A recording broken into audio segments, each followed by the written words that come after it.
ہم سب کا فریضہ ہے کہ ہم اداروں کو، ہر حکومت کو باخبر کریں کہ اگر وہ لوگ اس بل کو روکنے کے لیے نکلیں گے تو ہم اس کو نافذ کرنے کے لیے نکلیں گے۔ دوسرا طریقہ پھر اپنے ہاتھ سے روکنے کا ہوگا، پھر گلی گلی میں جنگ ہوگی۔ تو ہم چاہتے ہیں جنگ نہ ہو، امن ہو۔ ناموس اہل بیت، ناموس صحابہ، ناموس امہات المومنین رضی اللہ تعالی عنہن وعنہم کے لحاظ سے ایک بل جو کہ قومی اسمبلی سے اور سینٹ سے پاس ہو چکا ہے اور آخری مرحلے میں ہے کہ اس کے بعد وہ قانونی شکل اختیار کرے اور اس کو نافذ کیا جائے۔ ملک کی ایک اقلیت اس بل کا رستہ روکے ہوئے ہے، اور افسوس اکثریت پر ہے کہ جنہیں یہ احساس نہیں کہ اس وقت یہ کتنا حساس مرحلہ ہے۔ جس ملک میں صبح و شام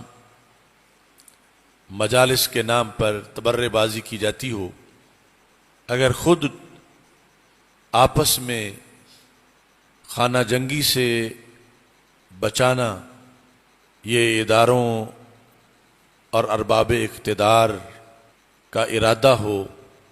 تو اس کی ایک ہی صورت ہے کہ یہ قانون نافذ کیا جائے، اور اس کے بعد جو بھی توہین کرے اسے قانون کے مطابق کم از کم جتنی سزا اسمبلی سے، سینٹ سے پاس ہو چکی ہے وہ دی جائے۔ وہ لوگ جن کا صبح و شام وطیرہ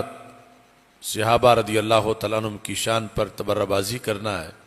وہ حکومت کو دھمکیاں لگا رہے ہیں کہ ہماری لاشوں سے گزر کر ایسا ہوگا۔ اس ملک کی اکثریت کے مقابلے میں ان کی معمولی سی تعداد، اکثریت کے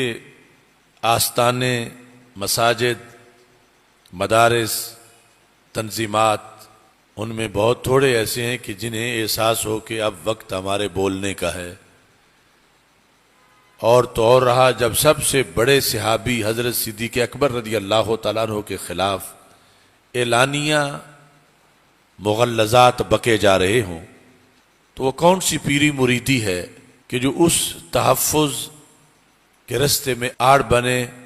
اور ادھر توجہ نہ کی جائے اور اپنے کاروبار حیات کے اندر انسان مصروف رہے۔ حضرت سیدنا صدیق اکبر رضی اللہ تعالیٰ عنہ اور دیگر صحابہ رضی اللہ تعالیٰ عنہم، یہ وہ ہستیاں ہیں کہ جن کے ذریعے سے بعد والوں کے ایمان کی کھیتیاں ہری بھری ہیں، اور جن کے ذریعے سے قرآن اللہ کا کلام ثابت ہے۔ یہ قرآن کے بھی گواہ ہیں، ایمان کے بھی گواہ ہیں، اور جب کسی دعوے کے گواہوں کو کمزور کیا جائے تو اصل تو کمزوری اس دعوے میں آتی ہے۔ یہ امت قرآن کے بغیر نہیں رہ سکتی، اور نہ قرآن کے بغیر اس کا کوئی آسرا ہے۔ تو پھر جن ہستیوں نے یہ قرآن جمع کر کے ہمیں دیا اور اس میں زیر سے زبر نہیں ہونے دی، ان کی صداقت پر، عدالت پر آج جس وقت تبرع کیے جا رہے ہیں اور اعلانیہ کیے جا رہے ہیں، تو یہ ہم سب کا فریضہ ہے کہ ہم اداروں کو، ہر حکومت کو باخبر کریں کہ اگر وہ لوگ اس بل کو روکنے کے لیے نکلیں گے تو ہم اس کو نافذ کرنے کے لیے نکلیں گے۔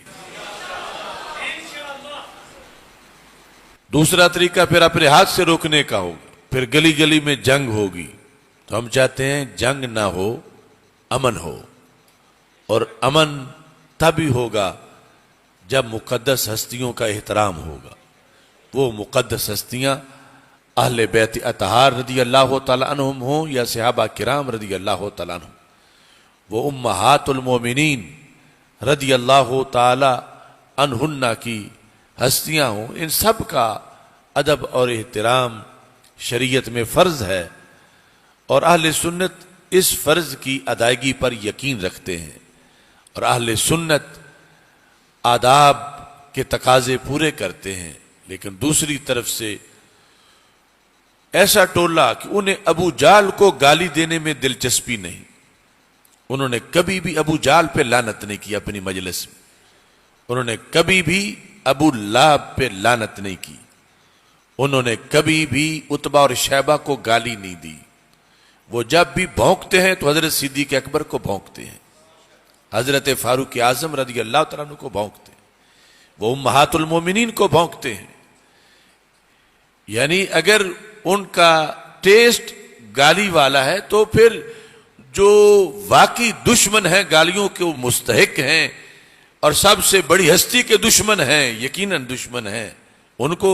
گالیاں دے کے اپنا رانجھا راضی کر لیں. لیکن یہ کیسے کمینے ہیں کہ جنہوں نے سب کچھ اپنے حبیب پہ وارا ہے، پہلے دن سے لے کر آخری دن تک یہ ان کے خلاف زبان درازی کرتے ہیں، اور پھر اب بھونکتے ہیں کہ ہم سے ان ہستیوں کا ادب نہیں ہو سکتا. یہ علل اعلان وہ دہشت گردی کر رہے ہیں، علل اعلان اعلان جنگ کر رہے ہیں، اور ادارے سوئے ہوئے ہیں، حکومت سوئی ہوئی ہے.